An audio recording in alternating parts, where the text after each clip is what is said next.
Oi, turma. Do livro Curas Espirituais à Luz da Doutrina Espírita, Maria Fátima Ramos, Rafael Papa, Sérgio Charce Júnior, Dr. Ludwig, no capítulo 10, Outros Depoimentos de Cirurgias Espirituais. Nesta sessão, trazemos de forma mais sucinta outros depoimentos de pessoas que foram auxiliadas pelo espírito do Dr. Ludwig por meio de cirurgia espiritual. Foram transcritos de mensagens e vídeos e cada qual traz a sua história e as emoções de terem recebido a intervenção dos espíritos.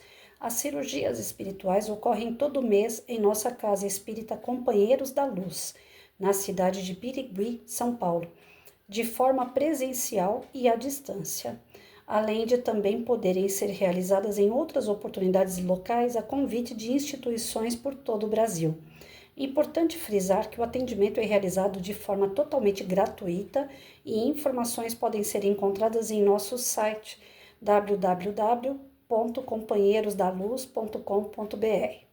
Os vídeos dos depoimentos abaixo relatados podem ser visualizados através do YouTube Sérgio Charce, www.youtube.com/Sérgio Charce. Vamos aos depoimentos. Luciana. Eu me casei em junho de 2012. Antes de me casar, eu já vivia com meu marido há mais de 3 anos. Embora não utilizasse nenhum método contraceptivo, eu não conseguia engravidar. Meses antes de me casar, eu descobri que tinha endometriose profunda, grau 4. Miomas comprometiam os ligamentos útero-sacros. Além disso, o útero se apresentava retrovertido. A soma disso tudo, segundo os médicos, era que seria muito difícil de engravidar. E de fato nada acontecia.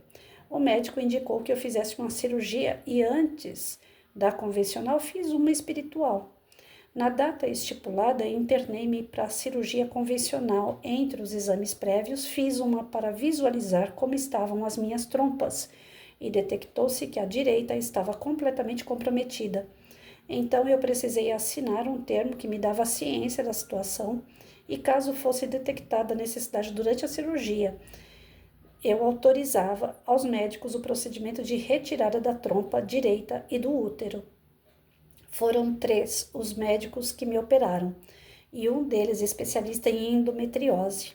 Veio da capital, São Paulo, para São José do Rio Preto. Foram 5 horas de operação. Na sala de espera, meu marido estava apavorado porque eu tinha entrado na sala de cirurgia e estava demorando demais para sair. Fui submetida a uma laparoscopia, pois os exames anteriores demonstravam que os focos da doença eram tão grandes que foi preciso fazer um corte para que esses focos fossem retirados. Só que, para minha surpresa, após sair da cirurgia, o médico me deu parabéns porque não precisou retirar nada, nem as trompas, nem o útero e ovários. Isso é, todo o aparelho reprodutor foi mantido. Eu fiquei muito feliz porque era a minha chance de ser mãe. Os médicos deram 6 meses para a cicatrização de toda a cirurgia e mais 6 meses para engravidar. Asseveraram que eu precisava correr contra o tempo por conta da minha idade mais avançada. Era necessário engravidar durante esse período, caso contrário eu teria que fazer uma inseminação artificial. Foi uma grande correria para lograr êxito em ser mãe, mas nada aconteceu. Passaram-se 6 anos e eu não conseguia engravidar. Nesse período iniciei como jornalista um trabalho em uma associação de divulgação espírita. Coube-me como profissional realizar uma matéria a respeito das cirurgias espirituais junto aos espíritos Dr. Ludwig e Dr. Fritz. Naqueles dias de atendimento, eu fui apenas para trabalhar, mas eu adentrei a sala de cirurgias espirituais para poder gravar e observar tudo o que estava acontecendo com o consentimento dos espíritos responsáveis pelo trabalho espiritual. Naquele momento, eu senti vontade de pedir para passar pela cirurgia espiritual. Eu fui acomodada em uma das macas de atendimento e o Dr. Ludwig se aproximou e me perguntou simplesmente o que eu estava buscando naquele momento. Eu disse a cura, apenas isso. Ele não me conhecia, não sabia de nada do que eu estava enfrentando e imediatamente quando eu disse que desejava ser curada, o espírito colocou a mão em meu ventre e fez movimentos como os de um cirurgião a me operar. Essa atividade foi realizada em 31 de janeiro de 2018, 5 dias após a intervenção espiritual. Em 4 de fevereiro, senti cólicas e dores que atribuía à menstruação. Menstruar significava a doença, pois a endometriose não tem cura. Eu tinha medo, eu não sabia, mas já estava grávida. No dia 22 de fevereiro de 2018, recebi a grande notícia de confirmação da gravidez. Naquele ano, eu havia dito que, se não engravidasse, eu ia parar de menstruar e desistir. Mas considero que existe um fator muito importante, que é acreditar, ter fé. O fato de eu estar ali, enfrentando esse desafio com todo o meu coração, toda a minha vontade de querer ser mãe, contribuiu demais. Sempre tive vontade de ser mãe e quem me conhece na intimidade sabe disso. Eu descrevia o meu filho, falava as suas características físicas, descrevia a cor de seus olhos e da sua pele, os cachos que ele teria iguais aos meus. E quando meu filho nasceu, percebi nele tudo o que eu havia enxergado antes. Era quase inacreditável que o João estivesse comigo. E até hoje eu agradeço muito a cirurgia espiritual e todo o trabalho que foi elaborado pela espiritualidade, que, somado à minha fé, tornou-me mãe. Eu sabia que seria mãe, não tinha noção de que forma. Deus iria me fazer mãe, de um jeito ou de outro. Eu vou parar nesse caso aqui, porque eu já comecei a me emocionar nele, mas tem outros para a gente ler. Amanhã eu continuo. Não tem o laudo, né? Como ele explicou aqui no começo, são casos que foram falados em vídeo e eles pegaram a fala da pessoa e fizeram em forma de texto para colocar aqui registrado no livro. Eu imagino como que foi o tamanho da emoção dessa moça, né, já ter procurado de todas as formas ser mãe, e naquele momento que ela estava ali trabalhando como jornalista e não tinha ido com nada programado, né, para cirurgia, mas a gente já tinha visto nos casos anteriores que eles sempre falam, né, a questão da fé, né? Jesus já dizia isso, não é uma vela, não é um terço, não é um animal, não são ritos, não são em objetos que se dá a cura ou a resposta que você espera de Deus. Mas, se você tiver fé que o marcador de texto faz milagre, ele faz, né? A questão é simples, é fé. E é simples entre aspas, né?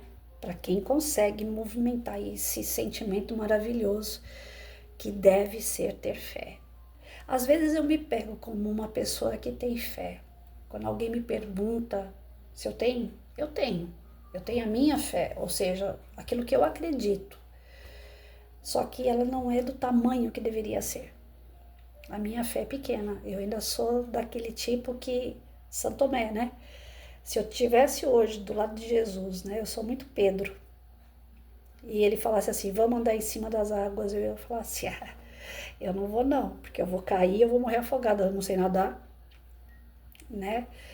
Mas eu não ia duvidar que ele andasse em cima d'água.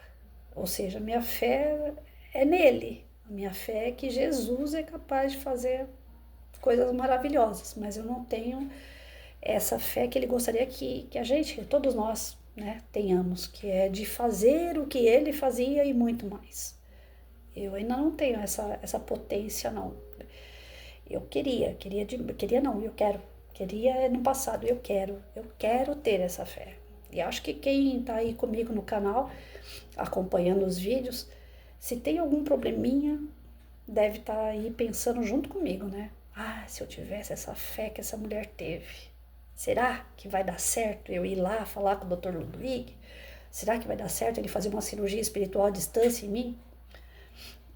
Quando foi chegando aqui no final do livro, eu não tenho dúvida nenhuma quanto a isso. Eu vou procurar pela cirurgia. A poliomielite pode não ser curada e nem deve, porque eu preciso dela aí para sanar uns problemas que eu causei a mim mesma. Mas eu não quero ficar numa cadeira de roda. Então, se a doença parar onde ela está, estacionar, eu já fico muito feliz. É tudo que eu preciso, é que não piore, porque é uma doença autoimune, é uma doença de degeneração. E segundo, né, a medicina em 5 anos já era para ter degenerado tudo, já ter acabado tudo. E eu não fui ainda. Então eu já estou contando vantagem aqui, que Deus está tendo a misericórdia, né, de não deixar acontecer tudo comigo. Tá deixando em partes. Tá me deixando naquela dúvida, né? Será que eu vou piorar? Será que eu não vou? Será que eu vou para uma cadeira de roda? Será que eu tenho que arrumar minha casa para um cadeirante? Né? Quem é que vai ficar comigo até o final da vida? Às vezes eu fico nessas paranoias e às vezes não. Às vezes eu falo assim, eu tenho para mim que a misericórdia dele é tão grande que eu ainda vou passar por alguns reveses, mas todos eles eu vou ter algum tipo de apoio. Não vai, não vai ser assim tão horrível, não, porque eu tenho aquela fagulha de fé. Eu acho que casos que terminam de uma forma desastrosa são pessoas que realmente são ruins, né? Que estão atrasadas moralmente, desejando, fazendo mal aos outros.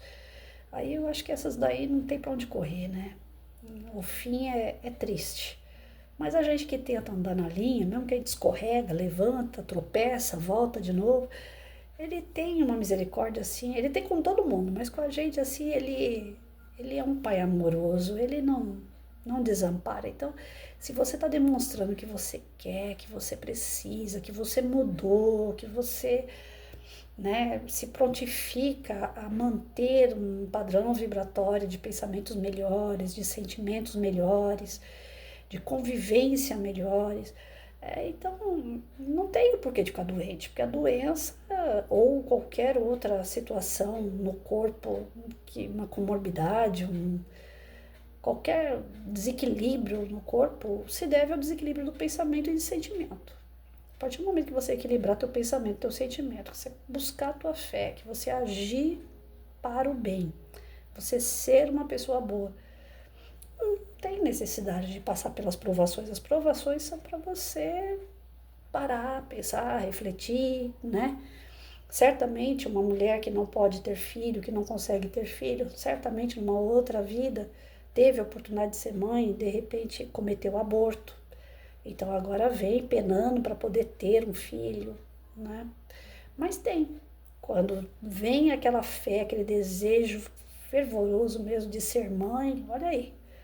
Muitos casos, eu tenho uma amiga minha que fez inseminação, fez de tudo que vocês podem imaginar.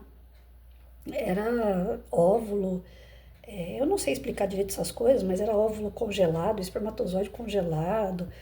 Então, assim, ela passou por vários processos, aí não dava certo o natural, ela começou a fazer inscrição para adotar crianças e não conseguia adotar de jeito nenhum. Nossa, ela ficou anos nessa busca, anos.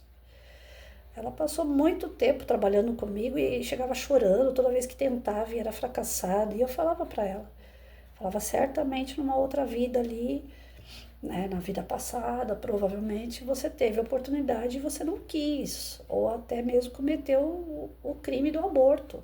E aí agora você está correndo atrás desse prejuízo. Deus está fazendo você fortalecer o teu amor, o teu desejo, a tua vontade realmente de ser mãe.